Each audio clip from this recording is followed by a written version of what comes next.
Hi friends, Hindi recorded channel में आप सभी का स्वागत है। दोस्तों, कहानी कल्पना साक्षेप गद्य साहित्य की एक अन्यतम विधा है। अपने प्रारंभिक रूप में कहानी का रूप कलात्मक नहीं था, क्योंकि जिन जातियों या भाषाओं का कोई साहित्य नहीं था, उनमें भी दंत कथाओं के रूप में इसका प्रचलन था। वह केवल परिजनों अथवा समुदाय सदस्यों के मध्य कही जाती थी, इसलिए इसकी कहानी संज्ञा पड़ी। लेकिन दोस्तों, आज कहानी साहित्य की सर्वाधिक लोकप्रिय विधा है, क्योंकि इसके द्वारा पाठकों को थोड़े ही समय में सरलता से मनोरंजन और ज्ञान दोनों की एक साथ उपलब्धि हो जाती है। प्रसिद्ध उपन्यासकार प्रेमचंद के शब्दों में कहानी एक रचना है जिसमें जीवन के किसी एक अंग या किसी एक मनोभाव को प्रदर्शित करना ही लेखक का उद्देश्य रहता है, और उपन्यास की भांति उसमें मानव जीवन का संपूर्ण तथा वृहद रूप दिखाने का प्रयास भी नहीं किया जाता, क्योंकि ये एक लघुकाय रचना है। तो दोस्तों, आज के अध्याय में हम जयशंकर प्रसाद की छोटा जादूगर कहानी की समीक्षा पर चर्चा करेंगे। अभी हमने जाना कहानी कहते किसे हैं, कहानी क्या होती है।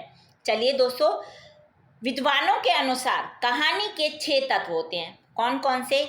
कथा वस्तु, पात्र और चरित्र चित्रण, संवाद योजना या कथोपकथन, देशकाल और वातावरण, भाषा शैली और उद्देश्य। तो दोस्तों, कोई भी कहानी जब इन तत्वों पर खड़ी उतरती है, जब भी हम किसी कहानी की समीक्षा करते हैं, तो वो आवश्यक होता है कि ये जो 6 तत्व हैं इन पर खड़ी उतरे, तभी वह एक सटीक और अच्छी कहानी मानी जाती है। तो अब हम यहाँ देखते हैं कि जो ये छोटा जादूगर कहानी है, ये इन 6 तत्वों पर किस प्रकार खड़ी उतरती है।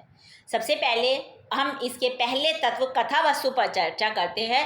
हम सभी जानते हैं कि जो कहानी की कथा वस्तु यानी कि कहानी की जो कथा होती है, वही उसकी रीढ़ भी होती है, और कथा वस्तु हमेशा अत्यंत संक्षिप्त होना चाहिए, जिससे उसे अल्प समय में ही प्रस्तुत किया जा सके, क्योंकि कहानी एक छोटी रचना है।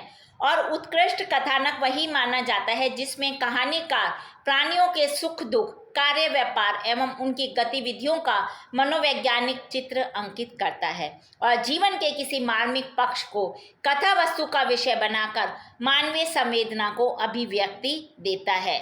और दोस्तों, कथा वस्तु का जो आरंभ है वो हमेशा महत्वपूर्ण होता है। जयशंकर प्रसाद ने छोटा जादूगर कहानी की कथा वस्तु एक आर्थिक अभाव से ग्रसित परिवार के इर्द गिर्द बुनी है। कहानी के परिवार का जो लड़का है वो कथानक का केंद्र बिंदु है, जो अपने आर्थिक अभाव के कारण दुखी है। वो बच्चा 14 साल का है दोस्तों, और माँ के इलाज और पेट पालने के लिए वह गलियों और मेलों में करतब दिखाकर पैसा कमाने की कोशिश करता है। और छोटा जादूगर है वो कथाकार को पहली बार एक मेले में मिलता है, जहाँ वह उसे बताता है कि बीमार माँ के इलाज के लिए वह पैसे कमाता है। और उसकी स्थिति इतनी दयनीय होती है कि जब जो कथाकार लेखक है वो उसे देखता है तो वो बिल्कुल दुखी हो जाता है, और फिर उससे बार बार मिलता है और उसके घर की हालत जानना चाहता है।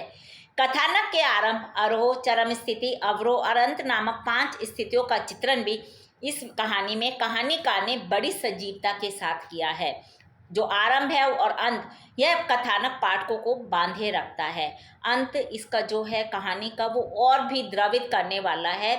जो छोटा जादूगर वो सड़क के किनारे करतब दिखा रहा है, और कथानक के पूछने पर वह उसे बताता कथाकार के पूछने पर वह उसे बताता है कि उसकी माँ ने कहा था कि अब उसकी घड़ी समीप आ गई है, इसलिए जल्दी आ जाना।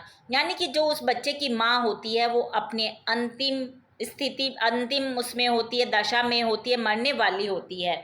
और कथाकार फिर उसके साथ उसके झोपड़े में जाता है और उसकी वहाँ देखता है कि जो उसकी माँ है वो आखिरी सांसें ले रही है, और इस तरह कथानक का पूरा प्रभाव पाठक पर पड़ता है। यानी कि यह कहानी कथानक के हिसाब से बहुत सटीक कहानी है। दूसरा तत्व देखते हैं दोस्तों, पात्र चरित्र चित्रण। ये भी कहानी शिल्प का एक महत्वपूर्ण तत्व माना जाता है। हम सभी जानते हैं कि कहानी का आकार सीमित होता है, इसलिए उसमें पात्रों की संख्या भी बहुत कम होती है। आधुनिक लेखकों ने तो कुछ कहानियों में केवल 2 ही पात्र से सारी कहानी की रचना कर दी है, किंतु जो भी होते हैं कहानी के थोड़े से पात्र, वही अत्यंत प्राणवान एवं प्रभावशाली होने चाहिए। इस कहानी में लेखक और छोटा जादूगर दो पुरुष पात्र हैं और लेखक की पत्नी और जादूगर की माँ ये स्त्री पात्र है, और जो ये दोनों स्त्री पात्र हैं ये कहानी में गौण पात्र की भूमिका में हैं।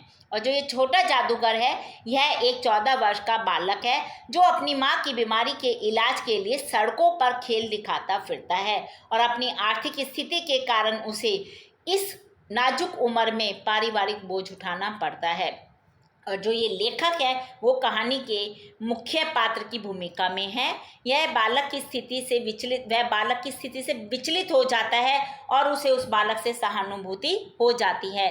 पैसे के अभाव में किस प्रकार उसकी माँ की जीवन लीला समाप्त हो जाती है, इसे लेखक ने इस कहानी में दिखाया है। इसलिए ये जो कहानी है ये मर्मस्पर्शी कहानी है जिसका पूरा ताना बाना छोटा जादूगर पर बुना गया है, यानी कि इसके पात्र बहुत सटीक पात्र हैं। तीसरा तत्व कथोपकथन या संवाद योजना। दोस्तों, सफल कहानी में संवाद का उद्देश्य मुख्यतः अंतर्द्वंद्व एवं संघर्ष की सृष्टि करना होता है, किंतु गौण रूप में संवाद एक पात्र की चारित्रिक विशेषताओं को भी अभिव्यक्त करते हैं।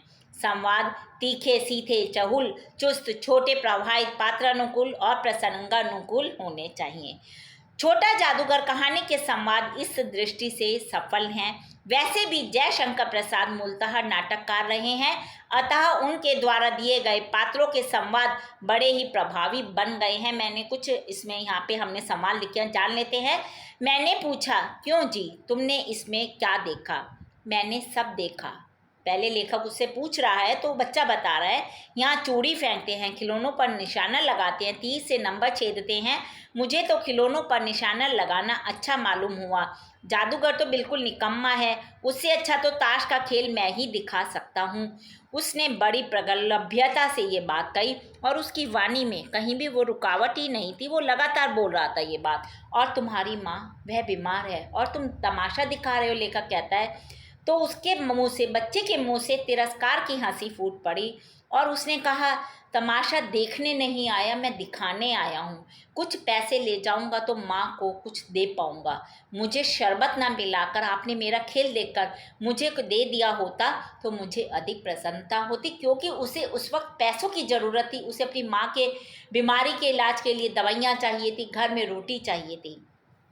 तो ये कहानी जो इसके संवाद हैं दोस्तों, बहुत ही अच्छे संवाद हैं। चलिए, चौथा तत्व देशकाल और वातावरण। कहानी एक लघु रचना होती है, इसलिए उसमें अधिक समय एवं अनेक घटनाओं के चित्रण का समय ही नहीं होता है। इसमें किसी एक स्थान और एक समय की घटनाओं का ही चित्रण होता है और वातावरण का भी मूल कथा के साथ तालमेल आवश्यक होता है। देशकाल और वातावरण की दृष्टि से ये कहानी श्रेष्ठ कहानी कही जा सकती है। बाह्य वातावरण का तो कहानी के क्लेवर को ध्यान में रखते हुए लेखक ने संकेतमयी वर्णन किया है, पर उन्होंने साथ ही पात्रों की भावना को भी उकेरा है। कैसे? उदाहरण देख लो। मैंने पूछा, कौन? लेखक पूछता है कौन, तो बच्चा कहता है, मैं हूँ छोटा जादूगर, और नमस्कार करके चला जाता है। हम लोग लता कुंज देख के चले।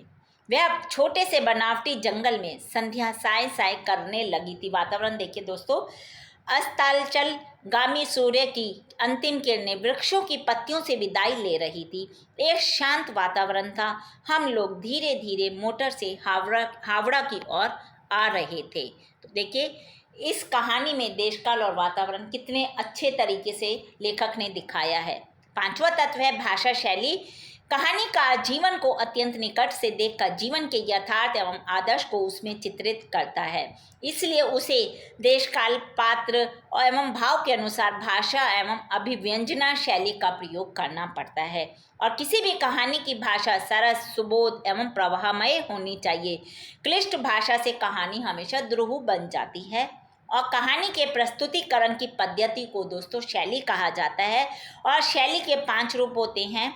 कहानी छोटा जादूगर की कथा वस्तु संवेदनशील व मर्मस्पर्शी है, अतः प्रसाद जी ने युग अनुरूप, पात्रानुरूप, तदयुगीन, तत्सम एवं मुहावरे वाली भाषा को ही अपनी इस कहानी में स्थान दिया है। जैसे, मेरी माँ यही है ना। अब उसे अस्पताल वालों ने निकाल दिया क्योंकि वो गरीब है, पैसा नहीं दे सकते, इसलिए उन्होंने भी मना कर दिया कि हम इसे यहाँ नहीं लाएंगे। मैं उतर गया उस झोपड़ी में देखा तो वह एक स्त्री चिथड़ों से लदी हुई कांप रही थी। छोटा जादूगर ने कंबल ऊपर से डालकर उसके शरीर से चिपटते हुए कहा, माँ। मेरी आंखों से आंसू निकल पड़े। तो दोस्तों, इस कहानी की जो भाषा है वो भी एक बहुत अच्छी, सरस, प्रभामयी भाषा है। अंतिम तत्वोद्देश्य देखते हैं। सामान्य रूप में कहानी का उद्देश्य मनोरंजन होता है, साथ ही उसमें जीवन संबंधी विभिन्न दृष्टिकोण भी चित्रित किए जाते हैं। कहानीकार कहीं सुधार को तो कहीं आदर्श एवं यथार्थ के चित्रण को कहानी का उद्देश्य मानकर चलता है। और प्रसाद की छोटा जादूगर कहानी समाज की अर्थव्यवस्था की विषमता से पीड़ित निम्न वर्ग की आर्थिक विषमता को लेकर लिखी गई एक मार्मिक कहानी है कि किस प्रकार आज भी जो पिछड़े वर्ग हैं, गरीब लोग हैं, वो इलाज के अभाव में कितने ही लोग समय से पहले चले जाते हैं।